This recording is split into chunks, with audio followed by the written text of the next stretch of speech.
Bismillahirrahmanirrahim. Dear students, dear viewers, इससे पहले मैंने आपके सामने क्वार्टाइल्स को डिस्कस किया हुआ था कि क्वार्टाइल्स क्या होते हैं। मैंने डिस्कस किया हुआ था कि when we divide the data into 4 equal parts are known as quartiles।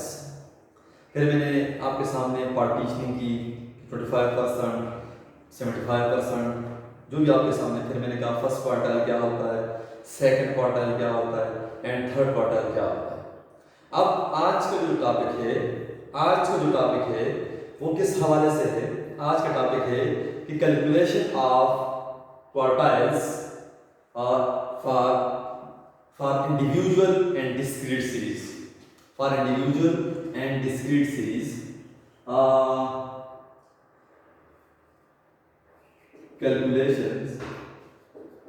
Calculations of quartiles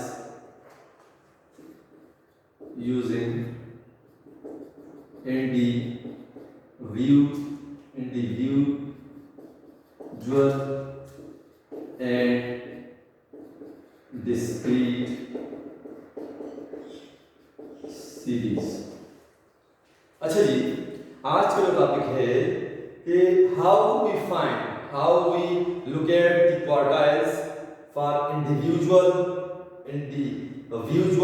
and discrete series. कि इंडिविजुअल सीरीज के लिए और डिस्क्रीट सीरीज के लिए हम क्वार्टाइल्स किस तरह लोकेट करते हैं, किस तरह एस्टिमेट करते हैं। हम सबसे पहले स्टार्ट लेंगे इंडिविजुअल से। जिस तरह हमने मीडियन के अंदर हमने वो स्टेप्स फॉलो किए थे, इसी तरह हम क्वार्टाइल्स के अंदर जब इंडिविजुअल सीरीज के लिए क्वार्टाइल्स फाइंड करेंगे तो उसके लिए हमारे पास उसी तरह दो स्टेप्स हैं। पहला जो स्टेप है वो क्या है? पहला स्टेप है कि आपने डेटा को अरेंज करके लिखना है। Arrange the data in ascending या descending order of magnitude. Arrange the data in ascending या डिसेंडिंग ऑर्डर ऑफ मैग्नीट्यूड। और उसके बाद आपने क्या करना है? इंडिविजुअल के लिए apply the formula for first quartile, for second quartile and for third quartile. हम यहाँ पे सेकंड क्वार्टाइल को डिस्कस नहीं करेंगे क्योंकि सेकंड क्वार्टाइल और मीडियन एक ही चीज है, ठीक है। अब यहाँ पे हम ज्यादा कंसंट्रेशन किस पे देंगे? फर्स्ट क्वार्टाइल यानी कि लोअर क्वार्टाइल यानी कि Q1 एंड थर्ड क्वार्टाइल यानी कि अपर क्वार्टाइल या Q3। इसको हम इंडिविजुअल के लिए किस तरह फाइंड करते हैं ये डिस्कस करेंगे। हमारे पास इंडिविजुअल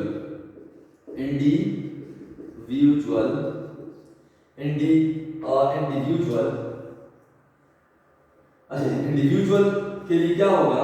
हमारे पास जो स्टेप्स होंगे, पहला स्टेप क्या होगा कि arrange the data into ascending or descending। Okay. दूसरा स्टेप apply the formula। अब यहां पे मैं आपके सामने एक जनरल फार्मूला लिखूंगा, जनरल फार्मूला डिस्कस करूंगा फॉर क्वार्टाइल्स। फिर उसी जनरल फार्मूला से हम मजीद Q1 एंड Q3 का फार्मूला बनाएंगे। अब यहाँ पे हमारे पास जो इंडिविजुअल के अंदर नंबर ऑफ ऑब्जर्वेशंस हैं, या तो वो n होंगे अगर सैंपल साइज हुआ, या कैपिटल N होगा कि पॉपुलेशन साइज। इसके अंदर हमारे पास number of observations, total number of values, total number of observation items, या तो वो n होंगे या कैपिटल N होंगे। ओके, मैं यहाँ पे आपके सामने जनरल फार्मूला लिखता हूं क्वार्टाइल्स के लिए, इंडिविजुअल सीरीज के लिए। मैं क्या लिखूंगा? QI बराबर है size of I multiply by n divide by. चूंकि हम 4 बराबर हिस्सों में तकसीम करते हैं तो डिवाइड किस पे करेंगे? 4 में डिवाइड करेंगे। मीडियन में हम किस पे डिवाइड करते थे? 2 पर, क्योंकि हम 2 बराबर हिस्से बनाते थे। अच्छा जी, अब आइटम। अब यहाँ पे ये जो फार्मूला मैंने लिखा जनरल फार्मूला, ये जब नंबर ऑफ ऑब्जर्वेशंस आपके पास इवन होंगे, केस क्या होगा आपके पास इवन, केस क्या होगा आपके पास इवन, आपके पास जब नंबर ऑफ ऑब्जर्वेशंस इवन होंगे तो आप ये फार्मूला यूज करते हैं। और यहाँ पे आई क्या होगा, आई क्या होगा, आई बराबर होगा 1 2 एंड 3। 1 का मतलब है जब आई की जगह आप 1 पुट करेंगे तो क्या मतलब होगा फर्स्ट क्वार्टाइल, जब आई की जगह 2 पुट करेंगे तो क्या मतलब होगा इस बात का सेकंड क्वार्टाइल, जब आई की जगह 3 पुट करेंगे तो क्या मतलब होगा इस बात का थर्ड क्वार्टाइल। तो अगर मैं 1 पुट करूं एंड 3 पुट करूं तो देखता हूं मेरे पास क्या बनता है। तो जब 1 पुट करता हूं तो Q1 बराबर है मेरे पास साइज ऑफ n/4 अर्थ आइटम। ये फर्स्ट क्वार्टाइल का फार्मूला बना आपके पास फर्स्ट क्वार्टाइल का। अच्छा जी, अब मैं नेक्स्ट Q, अब मैं I की जगह 3 पुट करता हूं यूजिंग I बराबर है 3 वी गेट तो क्या बनेगा Q3 बराबर है size of 3/n/4 earth item. ये आपके पास फर्स्ट क्वार्टाइल का फार्मूला, ये आपके पास सेकंड क्वार्टाइल का formula. When the number of observations are even, when the number of observations are even, अगर नंबर ऑफ ऑब्जर्वेशंस आपके पास ऑड है, ताक है, थोड़ी सी आपने चेंजिंग करनी है, आपने इस n के अंदर +1 को ऐड करना है तो आपके पास फार्मूले चेंज हो जाएंगे। हमारे पास जब केस बनेगा केस तो Q1 क्या बनेगा आपके पास बनेगा n+1/4 अर्थ आइटम। देखें मैंने यहाँ पे सिर्फ 1 को पुट कर दिया। अच्छा Q3 का क्या बनेगा, Q3 बनेगा 3/n+1/4 अर्थ आइटम। अब ये फार्मूला चारों क्वार्टाइल्स के लिए है, लेकिन एक इवन केस के लिए 2 और 2 ऑड केस के लिए। और जहां तक Q2 की बात है, मैंने पहले भी कहा था Q2 क्या होता है, Q2 को आप मीडियन बी कहते हैं। वाई, अगर आपसे पूछे कि क्वार्टाइल सेकंड और मीडियन में क्या फर्क है तो आप उससे कहेंगे दोनों एक जैसे, दोनों सेम है। अगर एक बंदा कहता है Q2 का आंसर है 20 तो व्हाट इज द मीडियन, अब उससे क्या median be 20। Why, because median and second quartile are same. तो यहां पे आप लिख सकते हैं रिलेशन मीडियन बराबर है Q2, मीडियन बराबर है Q2।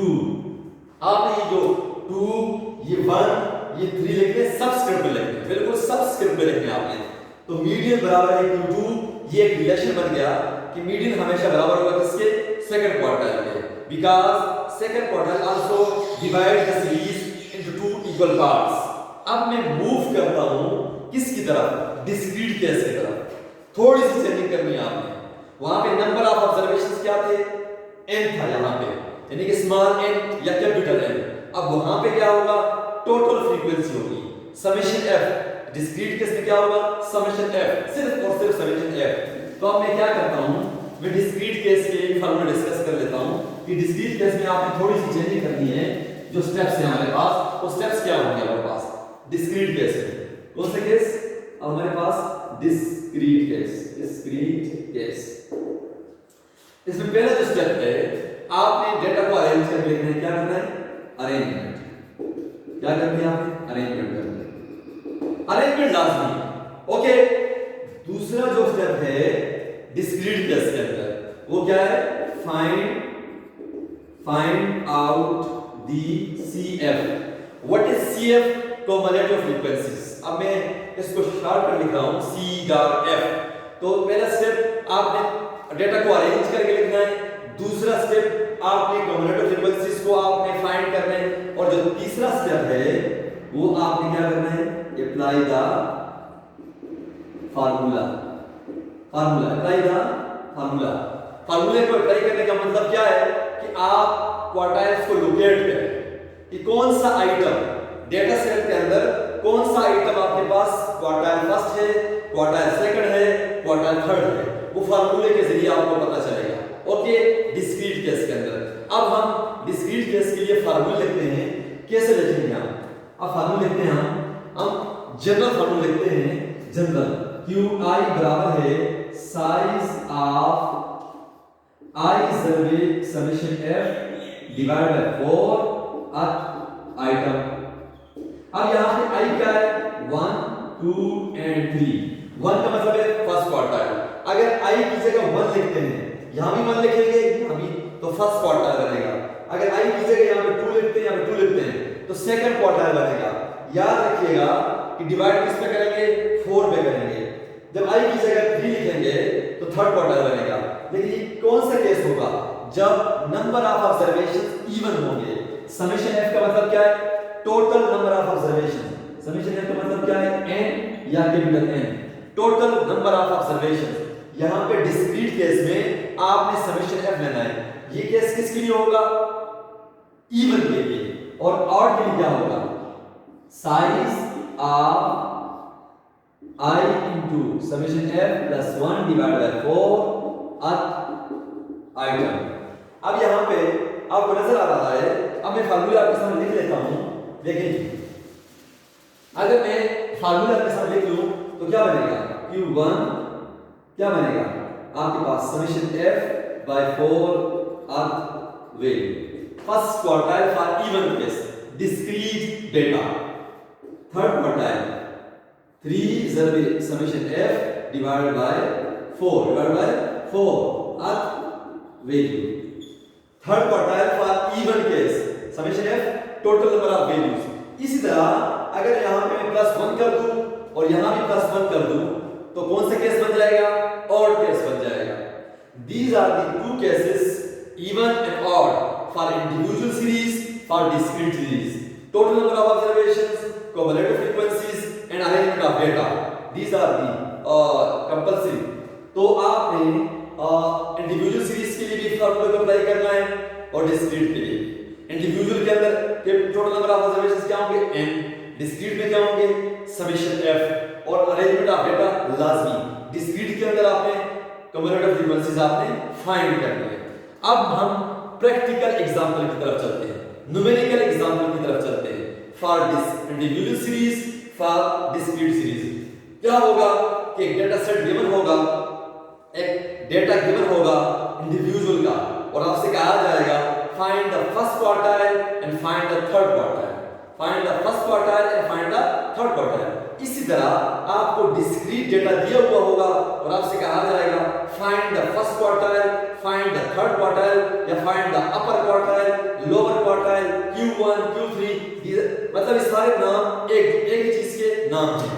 अच्छा जी, अब हम न्यूमेरिकल एग्जांपल की तरफ चलते हैं। न्यूमेरिकल एग्जांपल की तरफ, किसकी तरफ? न्यूमेरिकल एग्जांपल की तरफ। हमारे पास जो न्यूमेरिकल एग्जांपल है किसका? क्वार्टाइल्स के लिए हमारे पास जो एग्जांपल है, मैं एग्जांपल लिखता हूं आपके सामने। एग्जांपल, मेरे पास जो एग्जांपल है वो क्या है?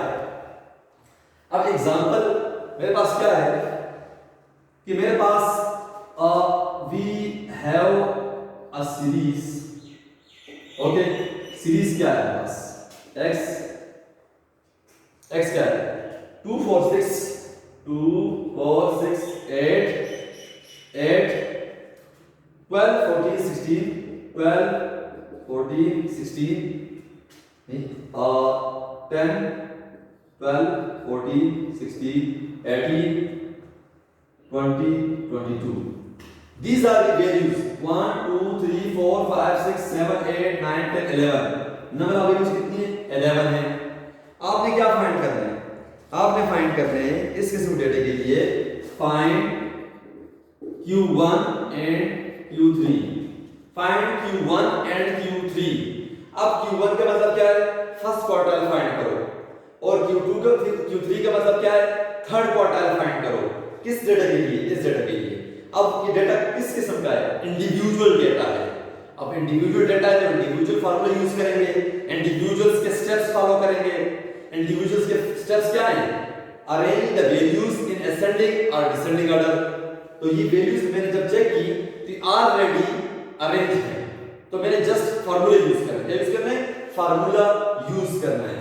तो यहाँ पे मैं सॉल्यूशन लिखता हूँ सॉल्यूशन x में क्या लिखता हूं,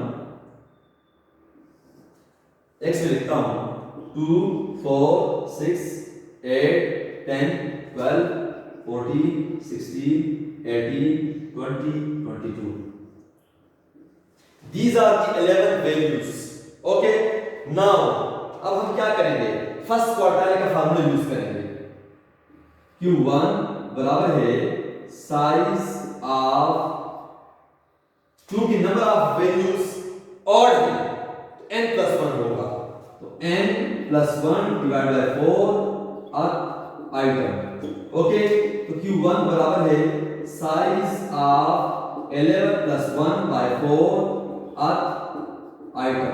तो क्या बनेगा, 11 + 1 12, 12 by 4 3, तो क्या होगा थर्ड आइटम। अब आपने क्या करना है, इस तरह मीडियन की तरह आपने इस, हाँ यहां पे एक चीज और करना है आपने, कॉम्युलेटिव फ्रीक्वेंसीज, ये सी डॉट ए नहीं, यहां पे कॉम्युलेटिव फ्रीक्वेंसी की जरूरत नहीं है क्योंकि ये इंडिविजुअल है। अब यहां पे ये इस फार्मूले के जरिए मेरे पास आया थर्ड आइटम। क्या मतलब इस बात का कि डेटा सेट के अंदर जो मैंने अरेंज करके लिखा हुआ है 2 से लेकर 22 तक, इस अरेंज डेटा के अंदर जो तीसरे नंबर पर थर्ड नंबर पर वैल्यू है वो क्या है, वो फर्स्ट क्वार्टाइल है। तो 1 2 3, तो ये क्या है आपके पास first quartile. This implies that first quartile बराबर है 6। अच्छा जी, अब मैं क्या करता हूं, थर्ड क्वार्टाइल का फार्मूला यूज करता हूं। थर्ड क्वार्टाइल बराबर है साइज ऑफ 3 n+1 by 4 अथर आइटम। तो मैं क्या लिखूंगा, Q3 बराबर है साइज ऑफ 3 11 + 1 by 4 अथर आइटम। अब 11 + 1 12, 12 मल्टीप्लाई बाय 3 36, 36 by 4 9, तो क्या लिखेंगे साइज ऑफ 9 आइटम। अब ये 9 का मतलब क्या है कि अरेंज डेटा के अंदर जो 9 नंबर पर वैल्यू है ऊपर की, मतलब सबसे पहले फर्स्ट क्वार्टाइल आता है, फिर सेकंड आता है, ऊपर से गिनना स्टार्ट करेंगे आप, जहां से आपने जिस तरह आपने अरेंज किया हुआ है उस तरह से, जिस तरह आपने यहां पे छोटे से बड़े की तरफ अरेंज किया हुआ है तो ऊपर की तरफ से आपने गिनना है। तो 1 2 3 4 5 6 7 8 9, 9 नंबर पर कौन सी वैल्यू आती है 18, तो 18 क्या है आपके पास Q3, सो Q3 बराबर है 18। तो 18 इज द थर्ड क्वार्टाइल या अपर quartile and 6 is the lower quartile या फर्स्ट क्वार्टाइल या Q1 for this data set. Data को अरेंज करें, फार्मूला को अप्लाई करें, फार्मूले के जरिए जो वैल्यू आती है कि वो वैल्यू आपको ये बताती है कि कौन सा आइटम आपके पास फर्स्ट क्वार्टाइल है और कौन सा आइटम आपके पास सेकंड क्वार्टाइल है। लेकिन याद रहे इवन केस में +1 नहीं होगा और ऑड केस में +1 लाजमी होगा। ओके, जब थर्ड क्वार्टाइल मल्टीप्लाई बाय 3 या फर्स्ट क्वार्टाइल मल्टीप्लाई बाय 1, तो 1 तो आपको मल्टीप्लाई करें तो वही वैल्यू आती है, तो आप इसलिए 1 लिखते नहीं है। अब हम डिस्क्रीट केस की तरफ जाते हैं। डिस्क्रीट केस के लिए न्यूमेरिकल एग्जांपल करते हैं। डिस्क्रीट केस के लिए now we locate the median या estimate the median for discrete case, for discrete case. अब डिस्क्रीट केस क्या होगा आपके पास, डिस्क्रीट केस आपके पास क्या होगा, अच्छा जी आपके पास डिस्क्रीट केस क्या होगा,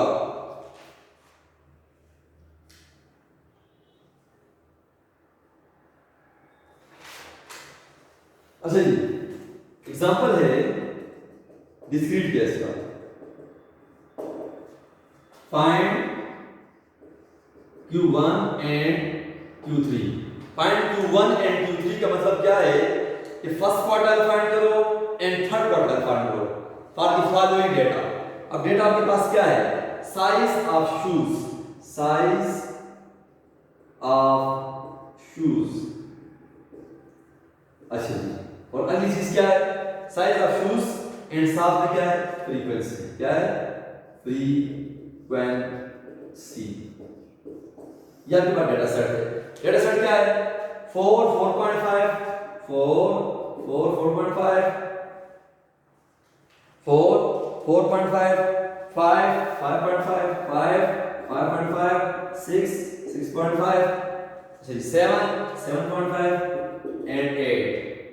ये आपके पास साइज ऑफ फ्यूज है, फ्रीक्वेंसी है, number of persons 10, 18, 22, 22, 25, 40, 15, 40, 15, 18, 10, 8, 7, 10, 8, 7. These are the frequencies. Find first quartile and third quartile. अब डेटा किस किस्म का है? डेटा हमारे पास डिस्क्रीट है, तो हम डिस्क्रीट के फार्मूले यूज करेंगे। डिस्क्रीट के लिए जरूरी है कि डेटा को अरेंज करें और उसके बाद कॉम्बिनेटिव फ्रीक्वेंसीज फाइंड करें और उसके बाद आप क्या करें, उस पे फार्मूले को अप्लाई करें, फार्मूले को अप्लाई करें। अब यहाँ पे हमारे पास जो सॉल्यूशन बनेगा, अब सॉल्यूशन क्या होगा? अब सॉल्यूशन में आप सबसे पहले क्या करेंगे, साइज ऑफ फ्यूज को आप क्या लिखें, x लिखें और फ्रीक्वेंसी को आप क्या लिखें, f लिखें। अच्छा 4, 4.5, 5, 5.5, 6, 6.5, 7, 7.5 and 8 okay, frequency 10, 18, 22, 25, 40, 15, 10, 8, 7। अब टोटल फ्रीक्वेंसी कितनी है? टोटल फ्रीक्वेंसी है यहाँ पे 155, 155 ये टोटल हो गया। टोटल फ्रीक्वेंसी कितनी है? 155, 155। अब कम्युलेटिव फ्रीक्वेंसी भी आपने फाइंड करनी है। कम्युलेटिव फ्रीक्वेंसी क्या होगी आपके पास?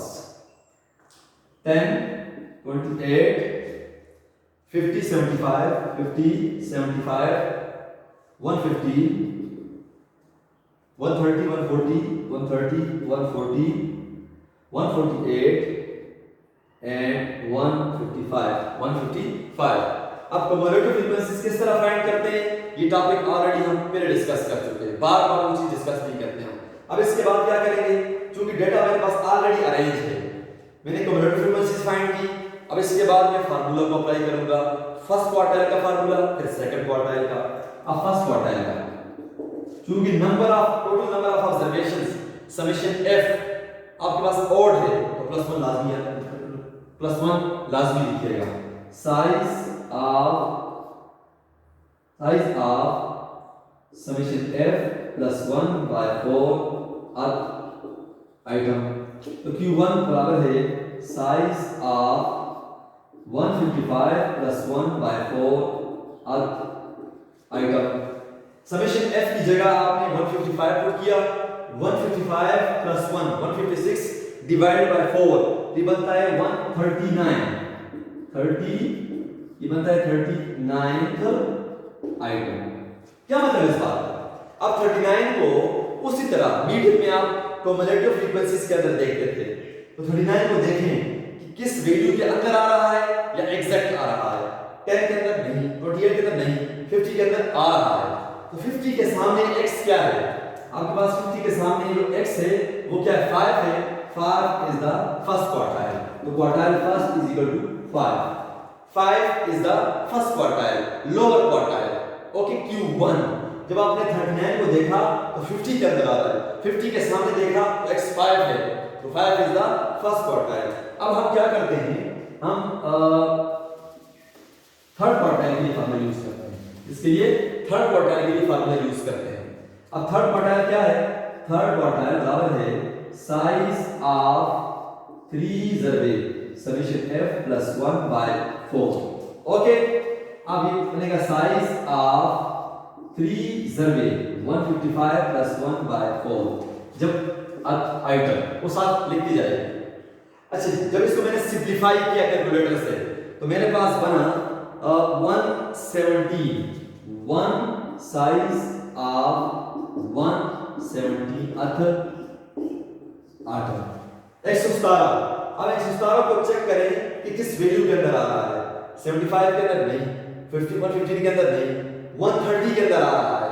तो आप क्या करेंगे? तो 130 के अंदर आपके पास आ रहा है तो आप क्या करोगे? 130 के अंदर जब आ रहा है तो आपके पास 130 के सामने क्या है, ये क्या आपके पास Q3 बराबर है 6.5।